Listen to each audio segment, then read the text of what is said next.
Hello, everyone. Welcome back to today's story. In this episode, Alex finally uncovers the truth behind the mysterious shipment scam that nearly destroyed his company. What he never expected was that the person he trusted most, Mai, his loyal assistant, was the one orchestrating it all. From the moment he discovers the forged documents to the quiet confrontation that changes everything, this story takes us deep into the pain of betrayal and the strength it takes to start over. Stay with me until the end, because what Alex decides tonight will determine not only the future of his business, but also the kind of man he chooses to become. And don't forget to subscribe to help us reach 10,000 subscribers.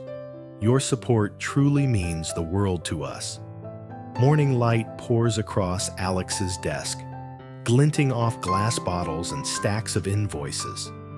The air smells faintly of pomelo peel and stale coffee. He's been up all night, eyes glued to contracts, every line and signature running together into one blur. The last few weeks have been chaos. One shipment after another gone wrong. Delays, lost crates, customers demanding refunds. But this morning, something gnaws at him differently. On the screen, an email sits open from a logistics partner. The subject line: discrepancy in previous shipment record. He clicks it once. Attached is a photo. His company's stamp and signature on a delivery form he never approved. Beneath it, a familiar name: Mai Nguyen, his trusted coordinator. His heart stutters. For a moment, he tells himself it's a mistake, that maybe it was signed on his behalf during a busy day. But deep down, he knows the flow of his own handwriting, and this one is off. Too neat, too careful. He leans back, rubbing his temples. Through the open window, the pomelo orchard sways gently in the morning wind, golden fruits glowing like lanterns. He'd built this place with his bare hands, with people he trusted like family. And yet here he is, doubting one of his closest employees. The door opens quietly. Mai steps in with her usual bright smile, holding 2 cups of coffee. "You look tired, boss," she says softly. "You didn't sleep again, did you?" Alex looks up, studying her face. The perfect calm, the careful warmth. "Yeah," he replies, forcing a faint smile. "Too many numbers." She sets the cup down in front of him. "You should rest. Everything's under control now. The new shipment will go out tomorrow morning." Her words sound smooth, too smooth. Alex's fingers tap the desk. "The one going to Ho Chi Minh City?" "Yes." She nods quickly. "I already confirmed it last night." Something inside him twists. He stares at her longer than necessary, then nods. "Good. Make sure to bring me the signed papers later." Mai hesitates just for a second, barely enough for most people to notice, but Alex catches it. A tiny tremor in her hand, a flicker in her gaze. She smiles again, wider this time, then leaves the room. As the door closes, Alex exhales slowly. His phone buzzes. It's an old friend from the shipping company. "Hey, I just checked the logs for your missing cargo last quarter," the voice says. "You might want to see this." The friend sends another photo.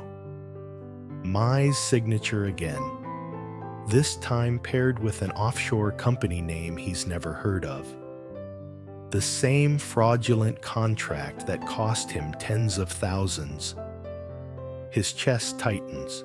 "Can you verify this for me?" Alex asks. "Already did," the friend replies.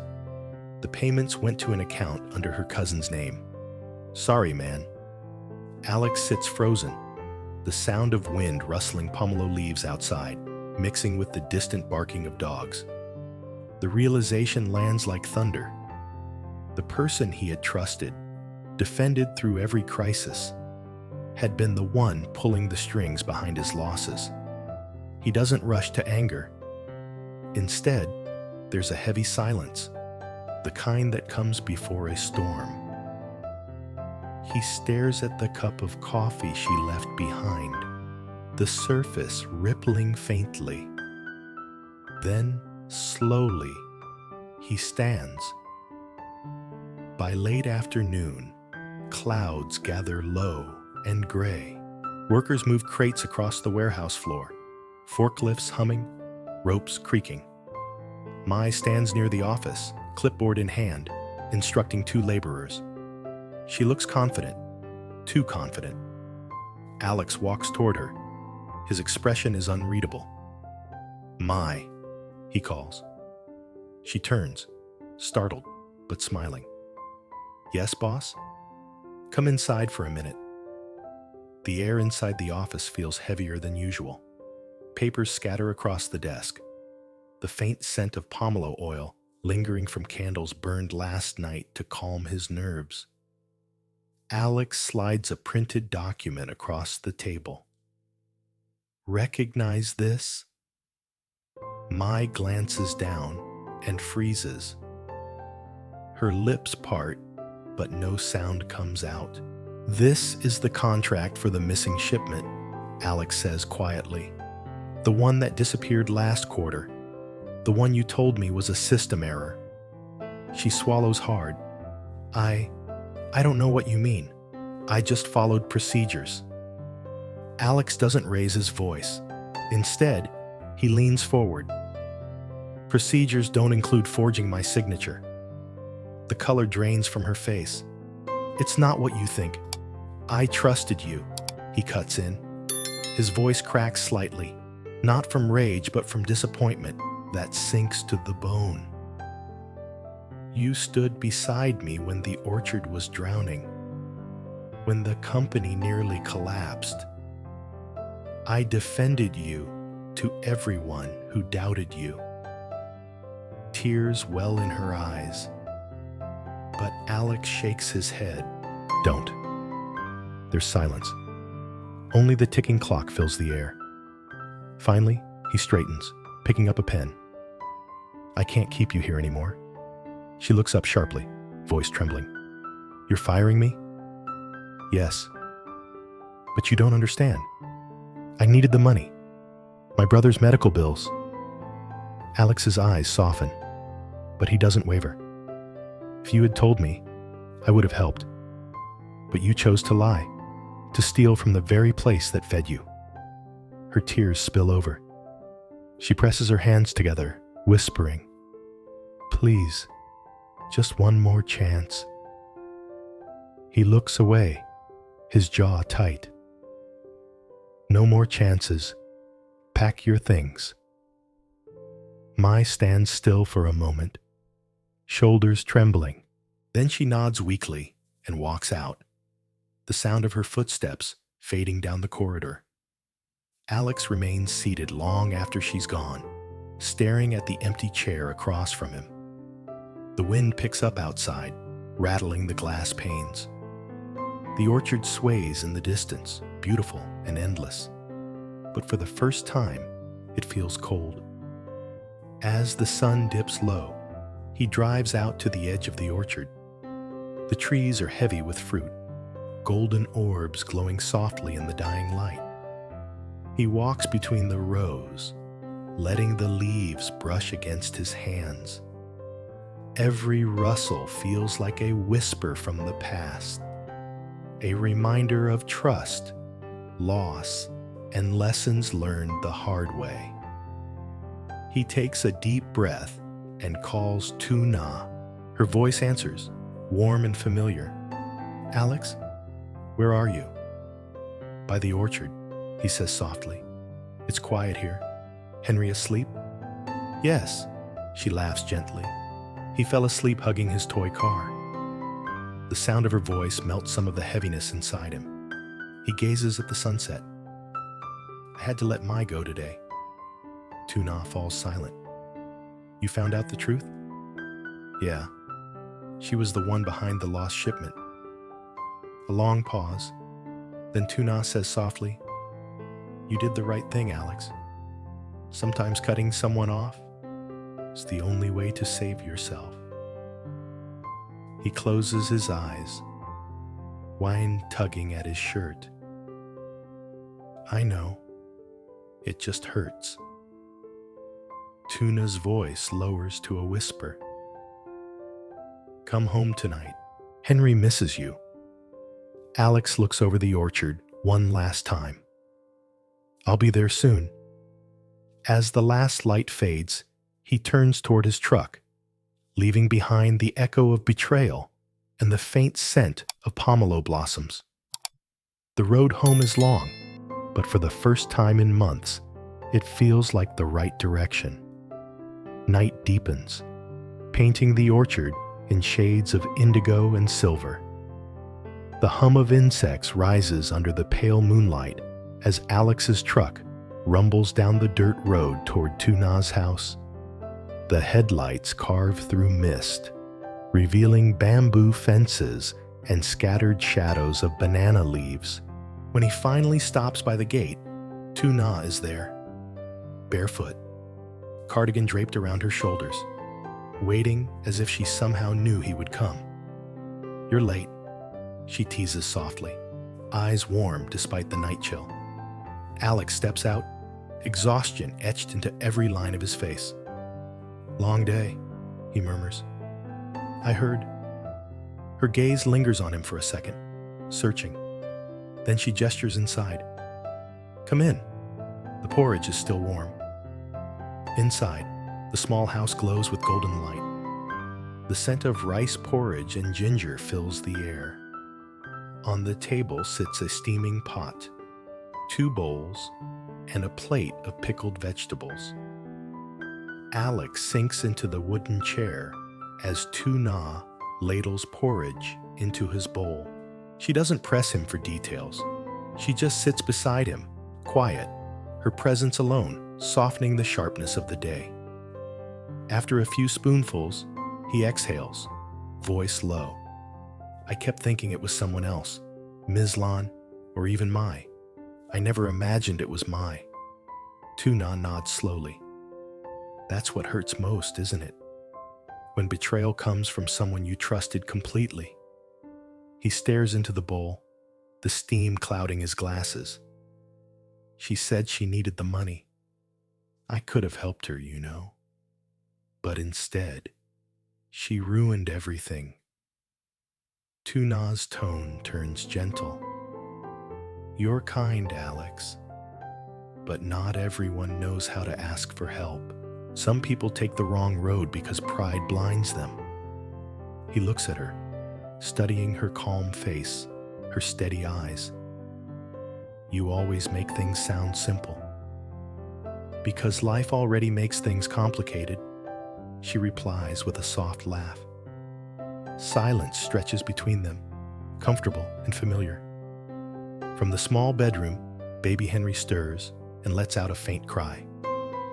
Tuna stands immediately, lifting him from the bed.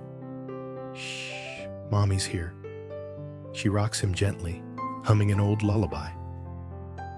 The melody floats through the air, slow, wistful, full of tenderness.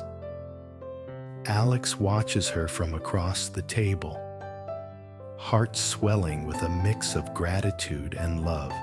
The chaos of the company, the betrayal, the endless losses. Everything fades when he sees her holding that little boy, the lamplight tracing the outline of her face. When Henry drifts back to sleep, Tuna lays him down and returns to sit beside Alex. He hesitates, then reaches across the table, taking her hand. Thank you, he says simply. For what? For being the only person who hasn't changed. Her fingers tighten around his. You don't have to thank me, Alex. We're in this together.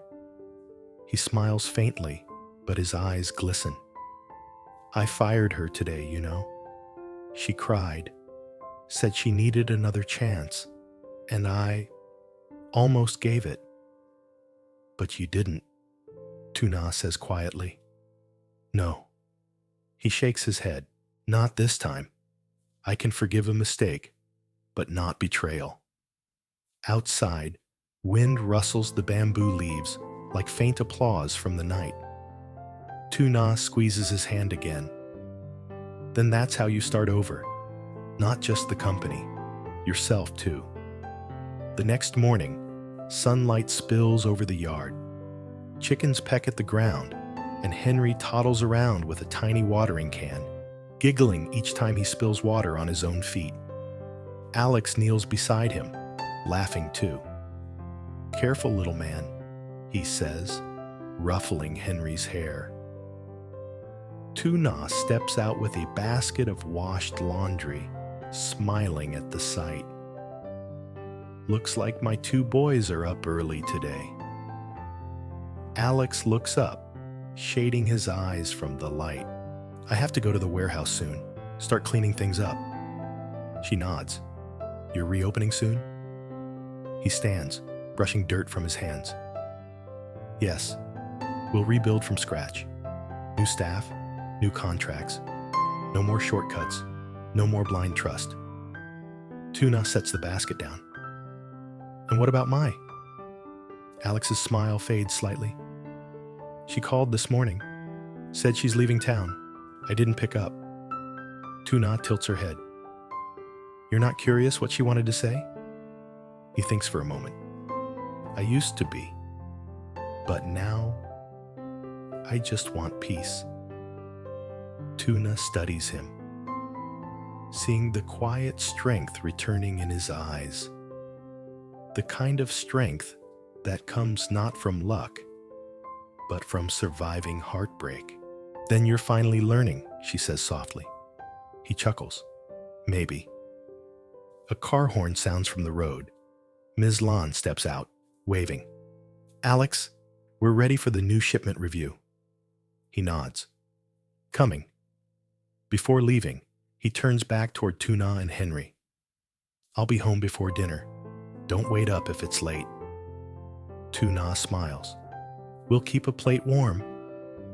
At the warehouse, workers are unloading crates, laughter echoing under the tin roof. The air feels different today. Lighter, cleaner. Without Mai's quiet manipulations, everything moves smoother. Ms. Lon hands Alex a stack of revised contracts. These are all confirmed with verified partners. No third parties this time. Good, he says, flipping through the pages. Let's make sure we double-check all payments before release. She nods approvingly. You've changed, Alex. He glances up, brow raised. How so? You used to trust people too easily, she says. Now you trust the process. He smiles, though there's a hint of sadness in it. Guess I had to learn it the hard way. As the day goes on, he walks through the rows of crates, touching each one as if grounding himself in reality. Each label, each code, proof that his company is standing again. He stops by the loading dock, watching sunlight reflect off the new company sign. Alex Fruit Export Co. The letters shine like redemption. He takes out his phone, snapping a photo. A message from Tuna pops up right after. Henry just watered the dog by accident again. We miss you. Alex chuckles quietly, replying, Tell him I'll bring home mangoes. And tell Mommy not to overwork herself. For a moment, he stands there, surrounded by crates, sunlight, and the faint hum of progress, and realizes something simple yet profound. Rebuilding isn't just about regaining what was lost. It's about becoming someone who can't be broken the same way twice. He pockets his phone, turns to Ms. Lon, and says with quiet certainty, "Let's get this company back to where it belongs." That evening, back at Tuna's house, the smell of grilled corn and fish sauce fills the air. Henry claps as Alex returns, his small hands sticky from mango slices. Tuna smiles from the kitchen doorway, apron dusted with flour. "Busy day?" she asks. "Productive," Alex answers, stepping closer. "You know, it's strange. After everything that happened, I feel lighter." Tuna hands him a bowl. "Because you finally closed the door that needed closing."